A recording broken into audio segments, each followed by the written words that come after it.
Good morning. In today's headlines, Dr. Oz and other Republican candidates are hoping to sway Pennsylvania voters across party lines.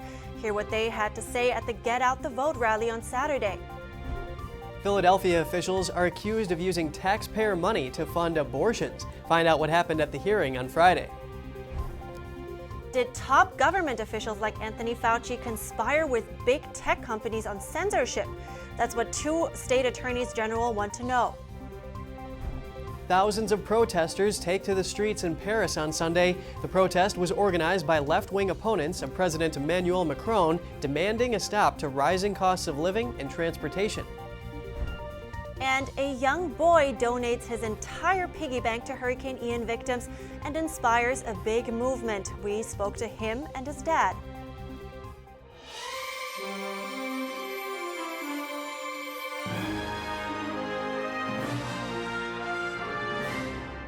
Good morning. Welcome to NTD. I'm Kevin Hogan.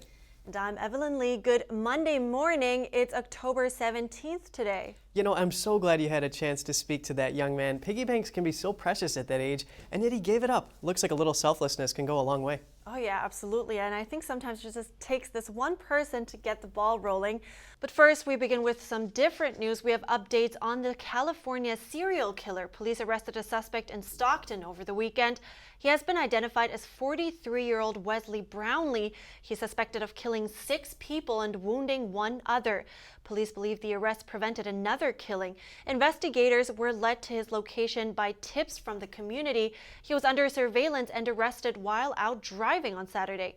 Police say Brownlee was dressed in black, had a gun, and appeared to be out hunting for another victim when they took him into custody. The shooting started last year and continued into September. The county district attorney's office is reviewing the evidence. No motive has been released. The suspect is set to appear in court on Tuesday for arraignment. And the midterm elections are less than a month away. Pennsylvania Republicans seeking victory are looking for votes outside their party. Candidates held a Get Out the Vote rally on Saturday. They shared what they bring to the table if elected and organized supporters to knock on doors to spread the message. NTD's Jeremy Sandberg brings us more about the event. Your next senator, Dr. Oz. The Get Out the Vote rally was held in Malvern, west of Philadelphia. Dr. Mehmet Oz, who is running for U.S. Senate, encouraged supporters to go out and ask independents and Democrats for their vote. Someone's there, a Democrat, get excited.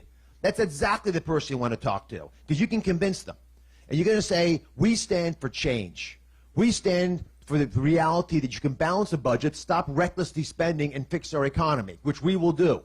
You can make sure they know that we stand for an all-of-the-above energy policy in order to keep our environment clean. Oz says he has solutions to the ongoing energy crisis, a matter on the minds of all Pennsylvanians. The smartest thing we can do to preserve Pennsylvania's environment is to make sure natural gas is safely being pumped, cleanly being pumped, and piped where it needs to be. We're going to build an LNG facility right here, right here. Guy Shiraki, a Republican nominee for U.S. House, shared Oz's sentiment. It's amazing watching the president as gas prices go up, as people are in trouble, as he flies around to the other side of the planet looking for energy. It's like a game. It's standing right under our feet. We know it here in Pennsylvania more than anyone else. So we have the solutions. We will make America energy independent. On the state level, candidates are also focusing on the issues at the forefront of voters' minds. In Pennsylvania here, we are the Saudi Arabia of natural gas. We can do this much cleaner than buying dirty oil from our enemies like Venezuela and Russia. We can have so many jobs here in Pennsylvania. Speakers also talked about bringing down inflation, high crime rates, and fentanyl trafficking, among other issues. I think crime, the energy, and education are the 3 biggest issues in Pennsylvania. The candidates hope their ideas will move voters across party lines. I think that his message is resonating with people more and more about his ability to help create a good economic climate in Pennsylvania, his focus on the crime issue, the drug issue, keeping the borders under control. The general election is held on November 8th. Jeremy Sandberg, NTD News. The city government of Philadelphia is facing a lawsuit for using taxpayer money to fund abortions. A public hearing was held for the case on Friday. Let's take a look. Two Philadelphia residents sued city officials in August for giving $500,000 of taxpayer money to the Abortion Liberation Fund of Pennsylvania, an organization that helps women get abortions. A public hearing for the case was held at the Philadelphia Common Pleas Court last Friday.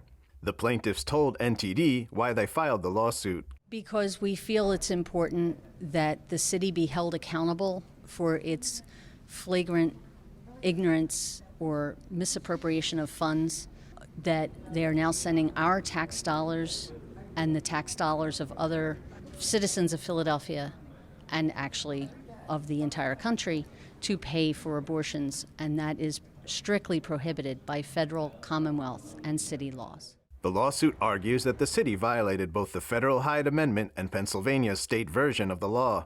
The Hyde Amendment bars the use of federal funds to pay for abortions except in limited circumstances. The two plaintiffs say they are concerned over the FBI's recent activities targeting pro-life activists, but that they are putting their faith in God in this case. We have to be true to our faith. We have to be true to our beliefs. And there are women and babies out there that are being harmed, and they need us to stand up for them. Those babies need our concern. And we have an obligation, no matter what happens to us, it doesn't matter. At the end of the day, we answer to God.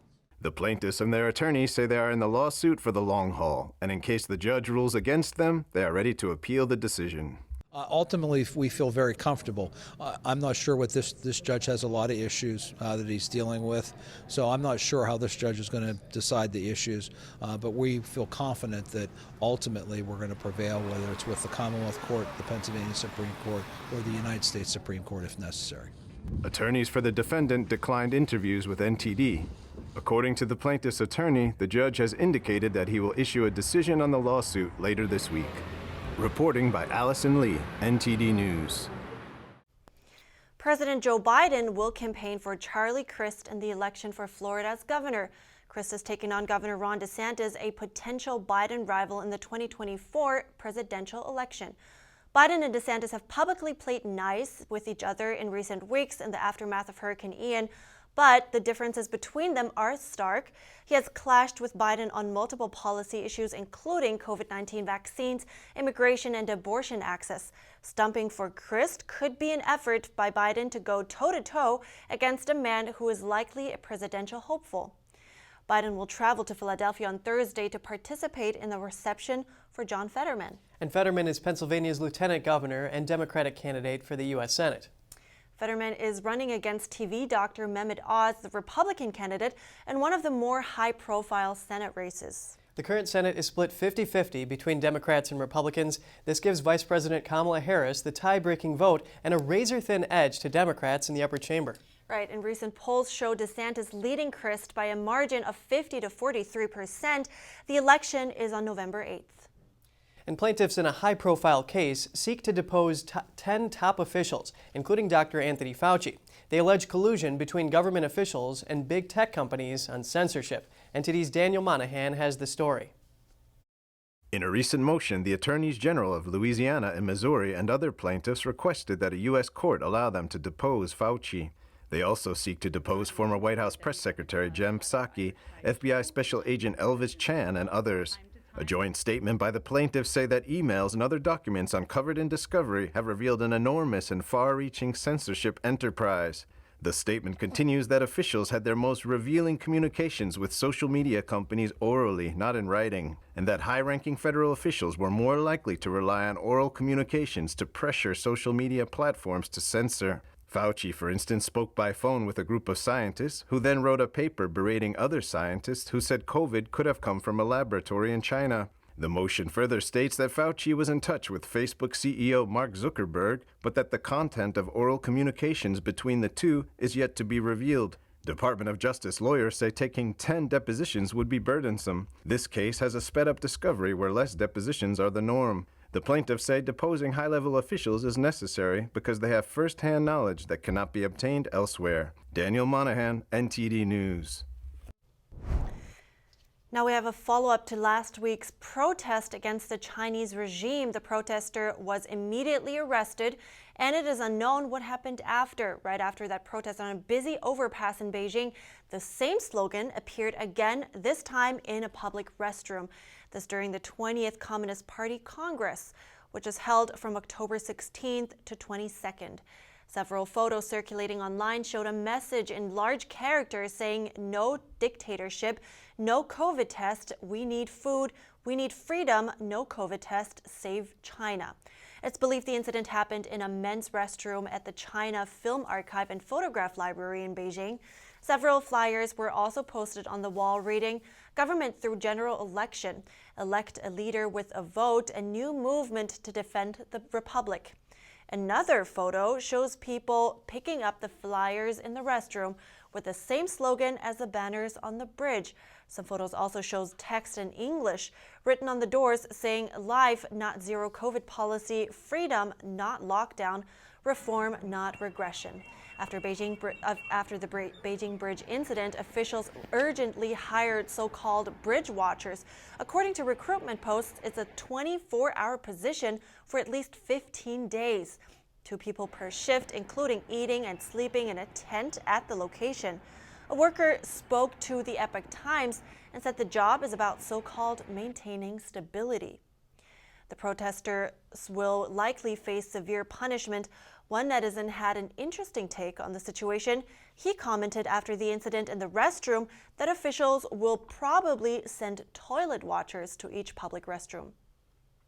U.S. tech giant Apple has suspended plans to use memory chips from China's Yangtze Memory Technologies, or YMTC, in its products. This after Washington imposed tighter export controls against Chinese tech companies.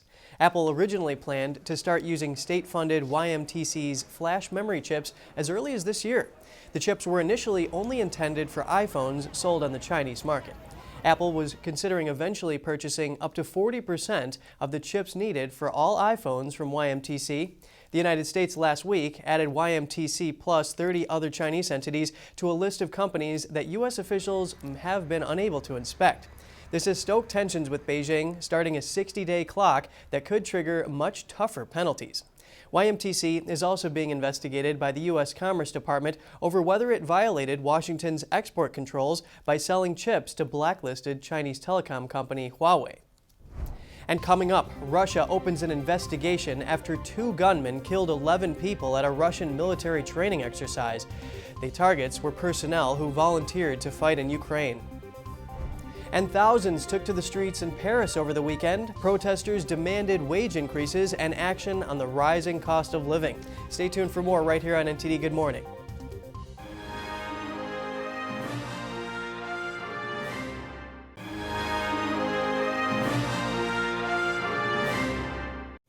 Welcome back. More than 70 cars were destroyed by a grass fire during an event in Temple, Texas on Saturday. The cars were parked in a grassy field at the Fall Festival celebration at Robinson Family Farm. The Bell County Fire Marshal said someone may have discarded a cigarette in dry grass, sparking the blaze. Bell County is under a burn ban because of extreme drought conditions. Fortunately, no one was injured. And as we know, Hurricane Ian left destruction in its wake. Many are trying to help, and that includes a 7-year-old boy. He gave up everything he had in his piggy bank and inspired an entire movement. I spoke to him and his dad. Joining me now are Dominic D'Andrea and his dad, Brian. Welcome. It's so good to have you guys. Welcome. Thank you. So, I read the story. At that point, I had only even read the headline, and I was so inspired that I just thought, I have to speak to this young man, Dominic. So, you gave up your entire piggy bank. Please tell me why you wanted to do that. Because I love Florida and they need it more than I do. Because their houses were going down and they were going to get really hurt. He was watching TV that morning on Wednesday morning, and when it was just hitting Florida, and that's when it happened. And that's when he ran up and got his piggy bank and came down and made that video. And he was really he was in tears afterward. That's the part that no one sees, But Really? it was really cool. And of course, it kind of snowballed from there and turned into a pretty big effect that we've got going on down there. A pretty big movement. So did your parents tell you about how much you inspired with this gesture? Do you know what happened afterwards? You went down and seen it. Yeah. So we went down to Florida last week. We had this going on now. We sent 4 semis down to Florida. We started immediately after we started getting donations, last 2 weeks ago now. And we were just going to drive a box truck down to some family and friends down there that needed some stuff, and that turned into making some connections up here that allowed us to send semis down there. So we collected enough donation money to send 2 of our own. And then we actually had a company match from her corporate headquarters to send 2 more. So now we had 4 semis, and we filled up a 26-foot box truck. For the house that we were staying at, in the back, there was a bunch of stuff tearing apart of the house. And there's this cage thing by the pool that was protecting it, and there was a hole in it. And there was trees were uprooted. We were in a house that was washed away pretty much. And we've seen total devastation down there in areas. Well, thank you so much for coming on today. Dominic, what you did was so very selfless, and I very much admire that. I understand this weekend is actually the last run that you guys will have. So good luck and all the best to you guys. Thank you. I appreciate you. Thank you. Dominic told me that he was actually saving up for that electric scooter for 4 years, but it still felt good to give it away because he was helping people. And Brian said that he's incredibly proud of him and as a family. They're really happy they were able to help in the way they could, and at the same time, they teach their kids the value of giving and sharing. In an intelligence update, the UK Ministry of Defense stated that Russia has fired more than 80 cruise missiles into Ukraine. Russian President Vladimir Putin said the attacks, which are said to have occurred on October 10th, were a retaliation for the early attack on the Kerch Bridge, a landmark strategic importance for Russia. Ukraine's defense ministry said that some of the missiles were shot down, but dozens struck Kyiv, killing civilians and damaging infrastructure. According to a post on social media, the UK Defense Ministry said the attacks represent a degradation of Russia's long-range missile stocks, likely limiting Russia's ability to hit future targets of their choice. British military intelligence reported that Russia faced logistical problems in southern Ukraine after the blast on the Kerch Bridge damaged railroad traffic. A Ukrainian army spokesman said that on Sunday, Russians have begun the evacuation of state institutions from the Kherson region to Crimea. He said the Ukrainian army carried out 20 strikes over the past day. And Elon Musk had a change of heart about supplying Ukraine with Starlink internet service. He says there is a need for good deeds. That followed a Friday statement when Musk said the Starlink operation was costing him money and could not go on indefinitely. But then the following day, he said he will be providing the service pro bono. And this is what he said in his tweet. Even though Starlink is still losing money and other companies are getting billions of taxpayer dollars, we will keep funding the Ukraine government for free. The decision comes after the billionaire released a peace plan that Ukraine officials dismissed as being too generous to Russia. Russia has opened a criminal investigation after gunmen killed 11 people at a military training ground. The shooting took place near the Ukrainian border on Saturday. A Russian news agency reported 2 gunmen opened fire with small arms during a firearms training exercise. The targets were personnel who had volunteered to fight in Ukraine. According to an unconfirmed statement from a senior Ukrainian official, the 2 men were from the mainly Muslim Central Asian Republic of Tajikistan. The attack allegedly followed an argument over religion. Some Russian independent media outlets reported the number of casualties was higher. Both gunmen were shot and killed. Going over to a different topic now, over in Paris, protesters piled into the streets on Sunday. The March for Wage Increases and Other Demands was organized by left-wing opponents of President Macron. Here's NTD's Costa Jimenez with the details. Thousands took to the streets in Paris on Sunday as transport and wage strikes have been sparking chronic gasoline shortages. Giant lines have been forming at gas stations, fraying nerves among millions of French workers and other motorists dependent on their vehicles. We have a few demands. For me, being here shows that we must act and resist exploitation. As for the cost of living, we have inflation at 6%. But if we take consumer goods into account, it's more than 10%. So the loss of purchasing power is at 10%. Basically a drop in salaries. That's what it comes down to.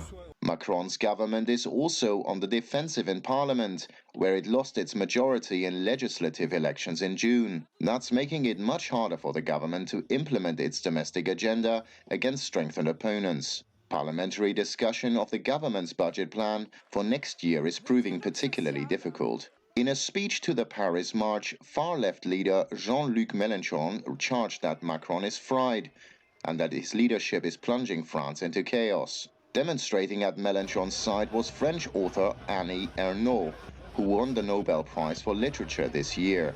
Mélenchon, twice beaten by Macron in presidential elections, declared the protest an immense success. Costa Menes, NTD News. Animal rebellion protesters poured milk on the floor in shops across the United Kingdom. The group says it was to protest the government's lack of support for farmers in the transition to a plant-based future. Videos of the protests were released Saturday, showing they were part of a coordinated plan across the UK. The videos show protesters pouring milk from the shelves onto the ground as staff asked them to leave. 4 people were arrested and charged with assault and criminal damages. Supporters of the group held similar protests in July. At that time, 2 individuals were arrested and charged with over $100,000 in damages. Next, this year's Pacific International Quilt Festival is celebrating its 31st anniversary. We take a look at the best of show and many more creations when we come back.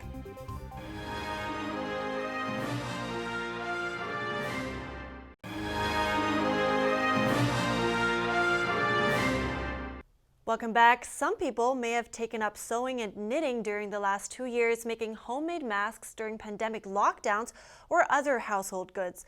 But the art of sewing and quilting has a long tradition. NTD's David Lam spoke to quilting connoisseurs on Friday to hear more. We're at the Pacific International Quilt Festival in Santa Clara, celebrating the art of quilting for the 31st anniversary. Now here we have this quilt that won Best of Show. And just from the look of it, you can see the amount of detail put into the quilt. This original design quilt is named Sweet Madam Blue, sewn by Margaret Gunn from Maine. It represents the culmination of patience and skill. David Mancuso, an antiques collector at heart and the man behind the Quilt Festival, says, "It's very exciting to be a part of the quilting community, and it's interesting how things have changed over the years. A lot of people will say that quilting is an American art, but I'm not totally sure of that. I think it's been around the world even before." Artists use a combination of machine and handwork. I think the quilting part, the stitching on the machine. This is applique, this is applique. The festival is a hybrid event drawing in guests and artists from all over, including Australia and Japan. Mancuso says the Bay Area is really a respected gathering of a lot of quilters. It's a public show. It's open to the public for people to come out and enjoy shopping the vendors and also looking at hundreds of quilts, some of them in our international competitions, and some of them are also just special exhibits that travel around the world and around the country. The other aspect of the show is there's a learning aspect to the show, and we also offer workshops, seminars, lectures. We even have a fashion show. We have wearable art here. We have textile art and, of course, quilting art. Entries had to be stitched within the last 3 years. Mancuso showed off another quilt from a prize-winning quilter. You could see the tradition in it, the starburst, the applique. When you see this very thick applique like this, it's called trapunto. Okay, and it's a very old, people in the 18th century were using trapunto in their quilting. So this is a great example of a traditional quilt.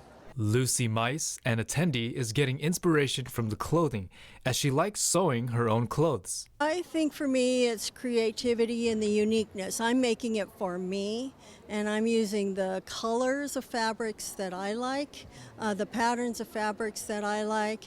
She's been sewing since 1997. You can buy sweatshirts now, and you can embellish those so it looks like a sweatshirt. Beautiful sweatshirt coat for yourself. This year, the festival runs from October 13th to Sunday, October 16th. It's open from 10 to 5 this Saturday and 10 to 4 on Sunday. David Lamb, NTD News, California. That just looks amazing. I really wonder how long it takes to finish something like that. Very good question. I would know. I mean, the only thing that I ever knitted was like a little beanie in kindergarten. That's cute. Yeah, I knitted, or I actually sewed a pillow in home ec class. Oh, nice. Yeah. So we want to end the show with some stunning footage. The mighty Iguazu Falls are roaring once again after a week of heavy rains in South Brazil. The flow of its waters is 10 times higher than average. The waterfalls are located at the border of Brazil and Argentina. Park authorities closed the main footbridges on the Brazilian side of the river for a week, but they were reopened over the weekend. Hydroelectric dams opened their floodgates to relieve the water load and prevent flooding. The World Heritage Site is considered one of the 7 new natural wonders of the world. Wow, that looks incredible. Yeah, I know. Waterfalls are just so majestic. My wife and I, we always seek them out. We've seen really tall ones and then cascading ones. Yeah, that's a good thing to do. I like them too. Yeah. But before we go, remember to email us if you have any thoughts, ideas for the program at goodmorning@ntd.com. Thanks for watching. Have a great day. I'm Evelyn Lee. And I'm Kevin Hogan.